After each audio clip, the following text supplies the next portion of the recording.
Ellis Hoson inamin na ang relasyon nila ni Jerome Ponce.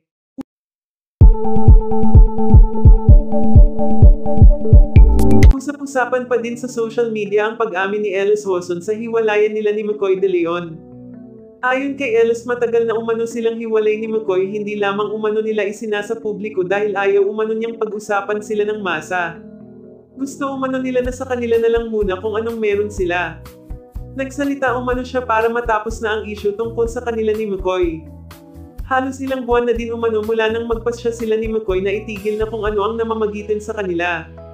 Hindi umano naging madali, ngunit pinilit umano nilang ayusin ang dapat ayusin, ngunit talagang hanggang dito na lamang umano ang lahat sa kanila ni McCoy. Nagkaroon umano sila ng kasunduan tungkol sa anak nila na si Feliz at pagdating umano sa bata ay may co-parenting umano sila.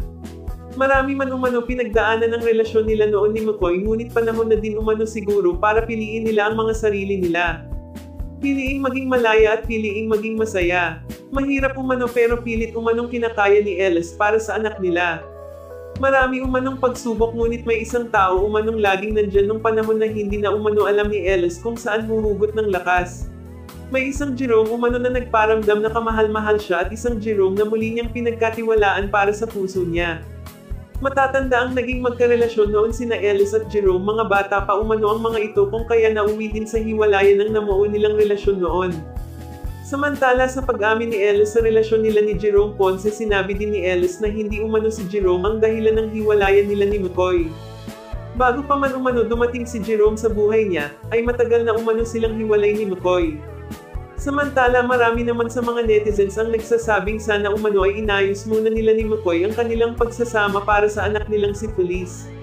Ngunit kung talagang pinilit nilang ayusin ang lahat para sa bata at hindi na talaga nag-work, panahon na din umano talaga siguro para piliin nila naman ang kanilang sarili at ang tamang taong nakalaan para sa kanila. Sana umano ay maging masaya si Ellis sa bagong lalaking nagpapasaya at nagmamahal sa kanya ngayon. Kung ano man umano ang dahilan ng hiwalayan nila ni McCoy, alam umano nilang may nakalaan para talaga sa kanila at may plano ang Diyos para kina Ellis Hoson at McCoy De Leon.